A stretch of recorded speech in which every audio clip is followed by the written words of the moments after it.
Do you know me?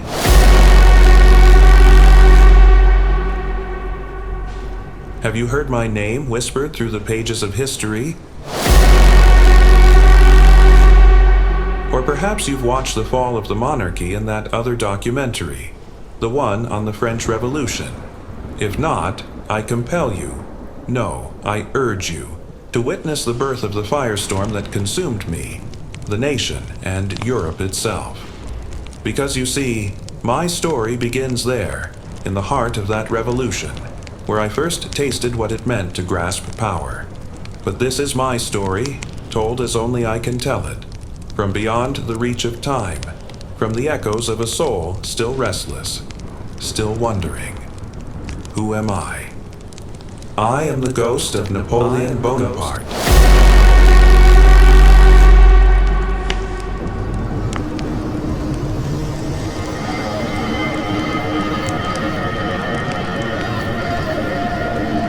And because you saw me there, clicked my thumbnail, and you want to know, what happened to me? What were my circumstances? Was I a tyrant or a hero for this world? I am here to tell you all my happenings. So let's start my journey towards, I don't know. You will decide my destination after watching this story. I was born in 1769 on Corsica, a rocky island far from the French mainland. My family, noble, yes, but without wealth. My father, ambitious. My mother, Letizia, strong, unyielding, taught me resilience. From her, I learned discipline. From my father, ambition. What drives you, I wonder? Could it be the same? A yearning for something more?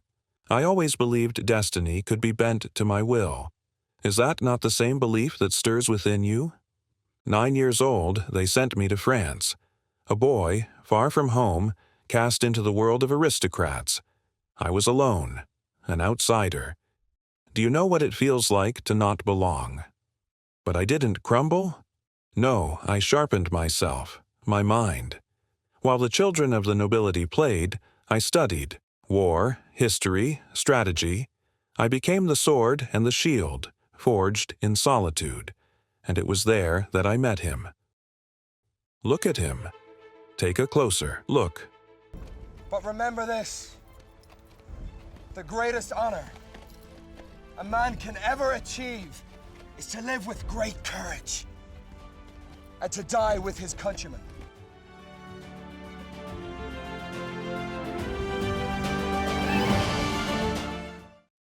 Can you recognize him? Alexander the Great, Le Conqueror magnifique. He conquered the world at such a young age. I devoured stories of his campaigns as if they were fire to keep my soul warm through the lonely nights. Conquer your fear! And I promise you, you'll conquer death! I wanted to be him, to do what he had done. But did you ever ask yourself, what price does one pay for ambition so great?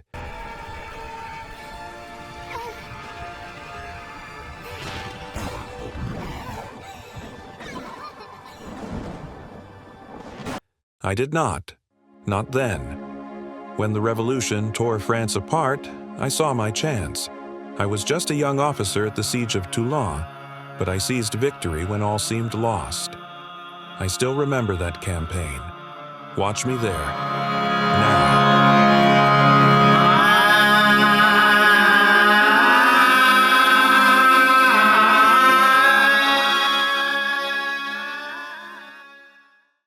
The enemy, British and Royalists, fled because of my strategy.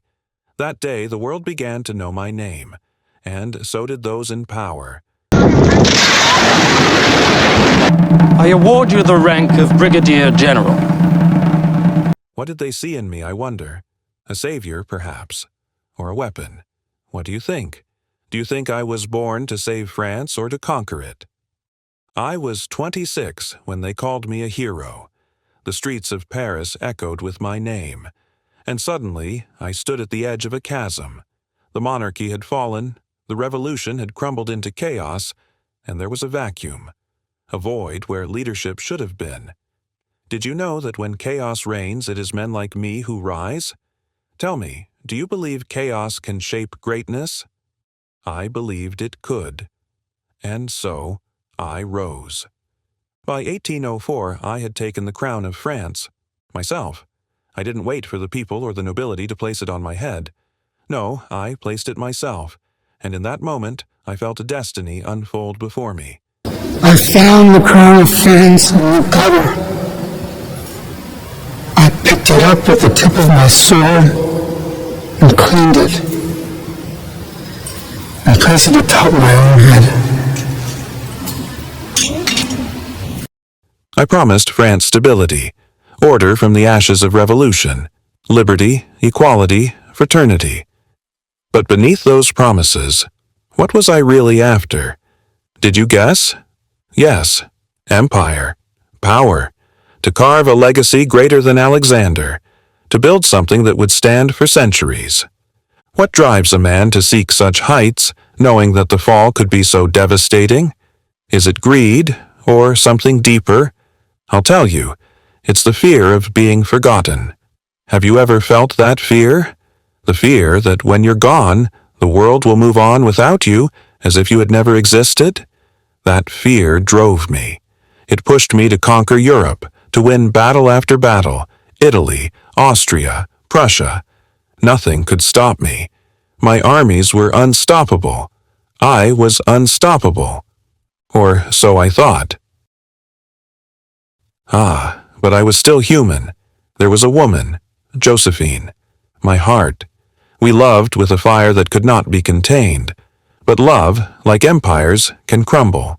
She could not bear me an heir. And so I set her aside.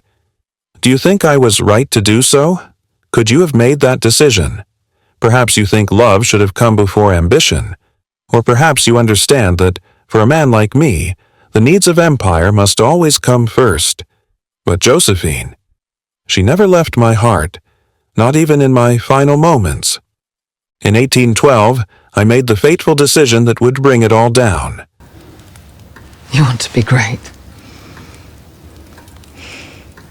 You are nothing without me. I invaded Russia. I sought a quick victory, another jewel in my crown. But instead, the Russian winter became my deadliest enemy. Over 600,000 men marched with me, and when it was over, only a handful returned. Imagine it. Imagine the pride of an emperor reduced to the bitter chill of defeat. Have you ever made a decision that, once made, you could not undo? A decision that haunts you. This was mine.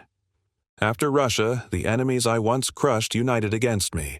Britain, Austria, Prussia, they all turned on me, driven by fear, by revenge.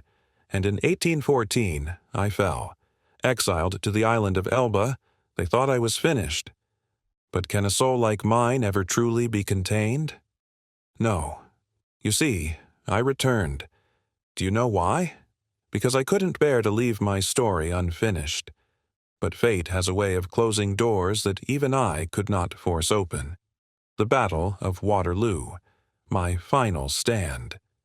Do you think the universe conspired to bring me down? Or was it simply time? Either way, my empire crumbled, and I was exiled once more. This time to St. Helena, a barren island where I would live out the rest of my days alone.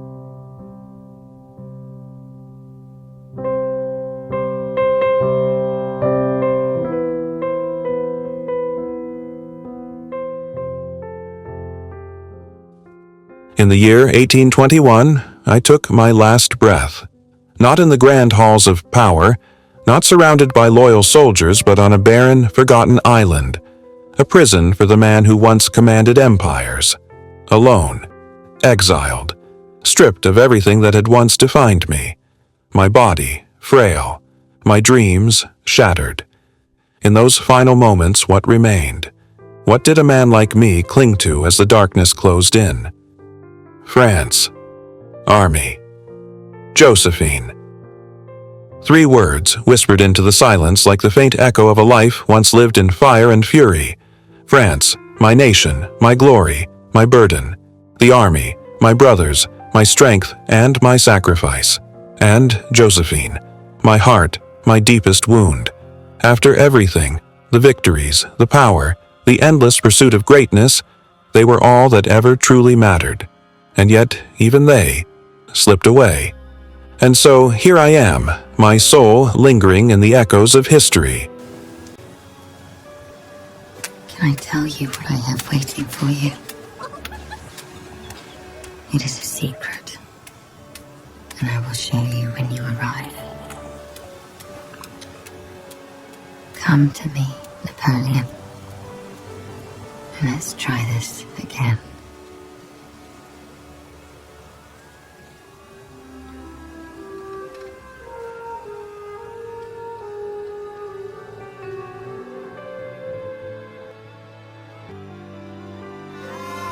You have heard my story, but I ask you this.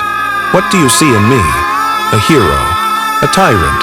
A man driven by ambition or a man consumed by it? History remembers me as both conqueror and destroyer. But in the end, I was only human, bound by the same desires, fears, and dreams as any of you. To those who sit upon thrones today, who hold power in their hands, do not make my mistakes. Do not let ambition blind you to the cost of your actions. You may believe, as I did, that greatness can justify anything, but the world you seek to conquer will not bow forever.